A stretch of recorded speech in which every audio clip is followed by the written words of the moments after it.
Now, the last video I posted, I couldn't post as a Pecs and politics post because although I talked about politics, as I tend to, there was no pectorals on display. So let me rectify that a little bit today, but bearing in mind it is cold and wet and I'm in the car. But let me give you a little bit of cleavage. There you go.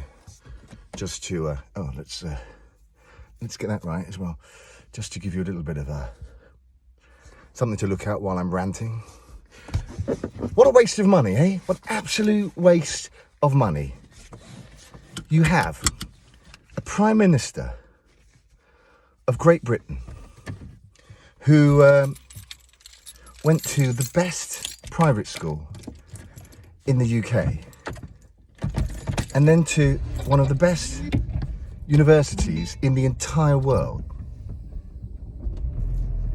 as did many of his cabinet colleagues.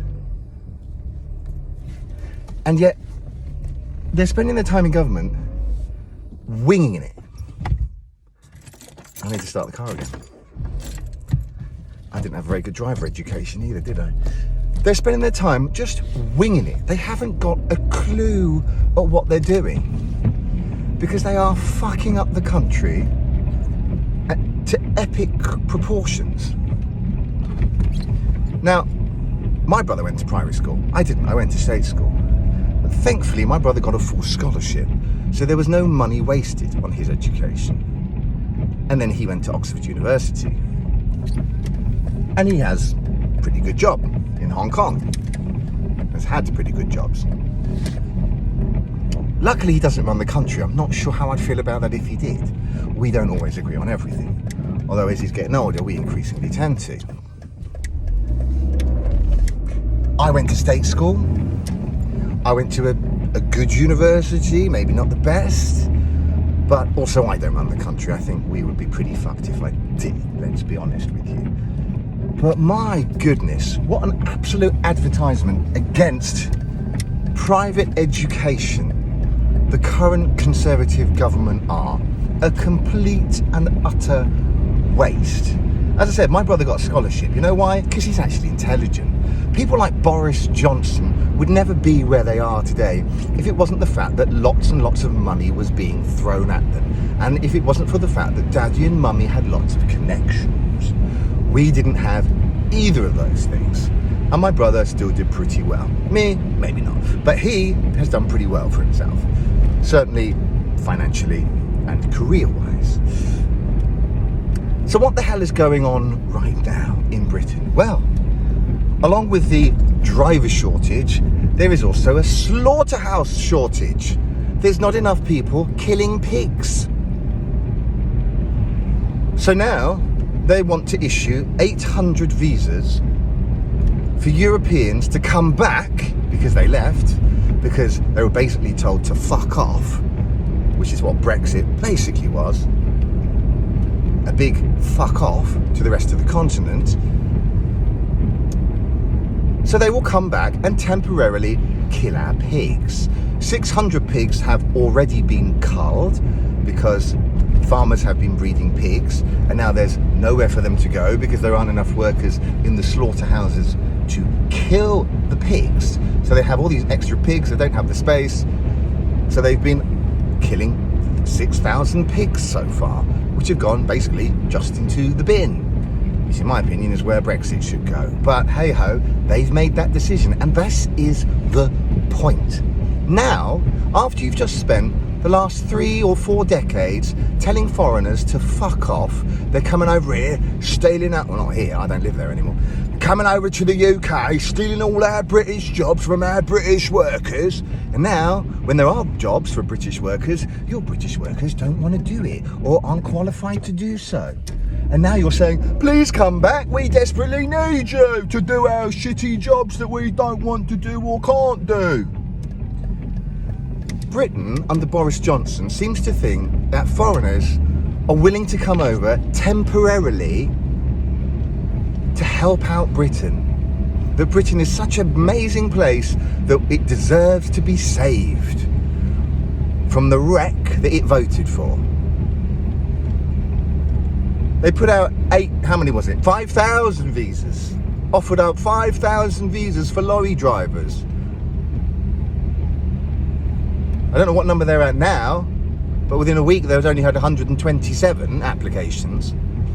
People don't want to help you, Britain. Why would a European want to come over and save your ass from a decision that you made? You created an environment where foreigners are not welcome, where foreigners are treated like shit, and now you say, well, you can come over, but only for a bit, and then you've got to fuck off again.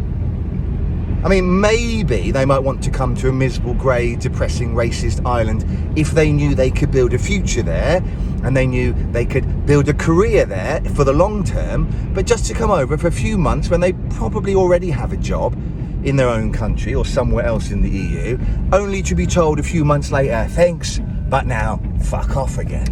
Which, by the way, was pretty much what was told to a lot of the people who came over and fought for Britain during the Second World War. A lot of the fighters from the Caribbean, from India.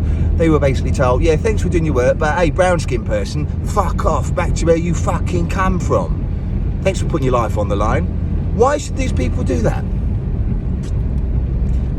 And again, looking back at Britain's history, people look at Britain, people don't look at Britain and think, this is a country that deserves to be saved. Nobody's sitting here in the Netherlands or in France or in Poland thinking, I want to go and help Britain ideologically because Britain is such a wonderful country. Its presence on the planet is so amazing. It deserves to be saved from itself.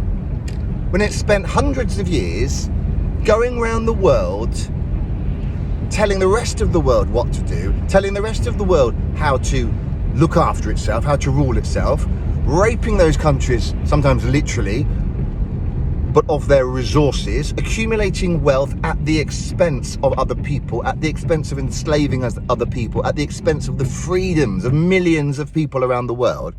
And now, Britain went from basically telling the rest of the world what to do, we are your ruler, we are Britain, we are best. Then eventually joining a club where it was one of equals. But that wasn't good enough for Britain. That wasn't good enough to be one of equals. No, we don't want to be treated equally. We don't think we are the same as France and Germany and the Netherlands and Spain. We are better than them. We're going to do it on our own. Fuck off. That's the British mentality. We are better than. We will do it on our own. Well, do it on your own. Stop begging and pleading for other people to come and save you, because you can't do it on your own. Simple. And this is not because I hate Britain. I am British. I love my family. I love the village that I grew up in. I didn't always like everything about Britain. I thought Britain could be a much better place, and I tried my best as a teacher and as a citizen to try to do things to make Britain a more tolerant, open-minded, forward-thinking, progressive, internationalist country and pro-European country, because it is in Europe. But I hate this Britain. I hate the Britain that it's now becoming and has become under Boris Johnson, the shitty Britain that has been allowed to come back again. That's what I hate. I'm not an unpatriotic Brit, although I think patriotism is a bit of a waste of energy. I'm not somebody who hates Britain. I just hate this version of Britain that's been unleashed. And if this is the version of Britain that British people want, then live with it. Live with your choice. That's what you want, live with it and sort out your own fucking problems. And have a lovely day. Ta-da!